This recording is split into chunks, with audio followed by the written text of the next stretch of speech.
بسم اللہ الرحمن الرحیم۔ سورہ انبیاء آیت نمبر 30 کا ترجمہ کریں گے اور سمجھنے کی کوشش کریں گے۔ اولم یر الذین کفروا ان السماوات والارض کانتا رتقا ففتقناہما وجعلنا من الماء کل شیء حی افلا یؤمنون۔ Do the disbeliever not realize that the heavens and earth were once one mass, then we split them apart, and we created from water every living thing? Will they not then believe? اس کا اردو ترجمہ اس طرح کریں گے، اولم یر الذین کفروا، کیا کافر لوگ نہیں دیکھتے، ان السماوات والارض، کہ تمام آسمان اور زمین کانتا رتقن، یعنی ایک حصہ، یعنی جڑے ہوئے تھے، کانتا رتقن، یہ جڑے ہوئے تھے، ففتقناہما، میں نے ان کو علیحدہ کر دیا، جدا جدا کر دیا، وجعلنا من الماء شیء کل شیء حی، اور میں نے بنایا، وجعلنا بنایا، من الماء پانی سے، کل شیء حی ہر زندہ چیز کو، اور ہر زندہ چیز کو پانی سے بنایا۔ افلا یؤمنون، کیا یہ پھر بھی ایمان نہیں لاتے؟ اولم یر الذین کفروا، کیا کافر لوگ نہیں دیکھتے، ان السماوات والارض، کہ سارے آسمان اور زمین، کانت رتقن، تھے جڑے ہوئے، ففتقناہما، میں نے علیحدہ کر دیے، وجعلنا من الماء کل شیء حی، اور ہر ایک زندہ چیز میں نے پانی سے پیدا کیا۔ افلا یؤمنون، پھر بھی یہ ایمان نہیں لاتے۔ یہ جو قرآن کی آیت ہے، یہ بگ بینگ تھیوری کو تقویت دیتا ہے۔ سب سے بڑی ثبوت جو بگ بینگ تھیوری کی ہے تو وہ یہ آیات ہے۔ اللہ تعالیٰ فرماتا ہے کہ آسمان اور زمین سارے جڑے ہوئے تھے، یعنی ایک نقطے پہ جڑے ہوئے تھے، میں نے ان کو علیحدہ کر دیا۔ تو بگ بینگ تھیوری بھی یہی، سائنس کی جو بگ بینگ تھیوری ہے وہ یہی کہتی ہے کہ یہ سارے جو زمین اور آسمان ہے یہ جڑے ہوئے تھے ایک نقطے بھی، جس کا ماس انفینٹ ماس تھا اور زیرو والیوم تھی۔ تو وہ کتنا ٹھیک ہے اور کتنا غلط ہے، لیکن پھر وہ سپلٹ ہوا، وہ بڑا دھماکہ ہوا اور وہ سپلٹ ہوئے اور زمین آسمان جو ہے ہمارے وجود میں آ گئے۔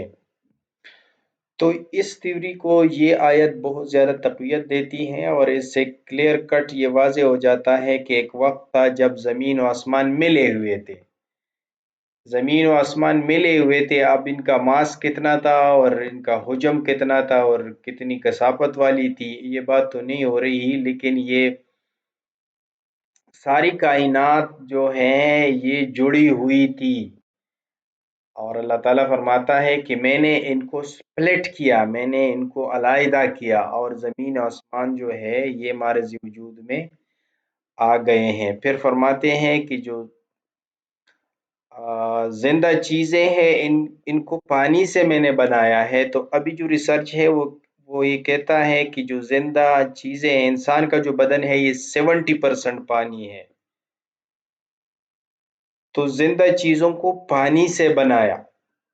افلا یؤمنون، پھر بھی آپ لوگ ایمان نہیں لاتے۔ تو یہ سب سے جو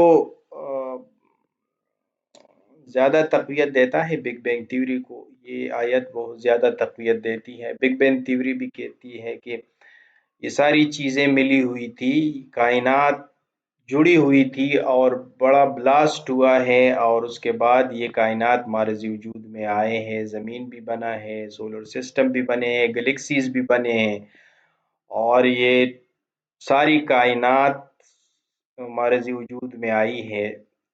یہ کائنات جو ہمیں نظر آتی ہے یہ ایک سما ہے، ایک آسمان ہمیں نظر آتا ہے، اور یہ اصل میں 7 آسمان ہیں، اور اس میں بلینز آف گیلیکسیز ہیں جو کہ بگ بلاسٹ سے، بگ بینگ سے ہمارے وجود میں آئے ہیں۔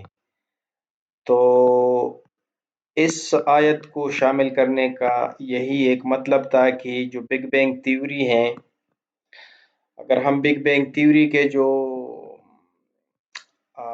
پائنیئر ہے ان کو اسٹڈی کریں گے، وہ بھی بائبل کے اسٹڈی کرنے والے ہیں، اور میرے خیال میں بائبل سے انہوں نے یہ جو بگ بینگ والا نظریہ ہے لیا ہوگا، آئی ڈونٹ نو، بٹ وہ عالم ہے بائبل کے، بائبل کے عالم ہیں۔ FLRW اسپیس ٹائم کا انہوں نے کنسپٹ دیا ہے کہ جو یونیورس ہے وہ ایک نقطے سے سٹارٹ ہو کے اب پھیل رہا ہے، اب ایکسلریٹڈ موشن سے پھیل رہا ہے۔ اس پہ مزید بھی بات کریں گے آگے چل کے، لیکن یہ آیت جو ہے یہ 30 نمبر آیت ہے سورہ انبیاء کا، اور یہ بگ بینگ تھیوری کو تقویت دیتا ہے۔ بگ بینگ تھیوری جو کچھ بگ بینگ تھیوری کہہ رہا ہے کہ یہ ساری چیزیں ملی ہوئی تھی اور یہ بڑا بلاسٹ ہوا اور جدا ہو گئی، تو یہ آیت بھی یہی کہتا ہے۔ Okay, thank you.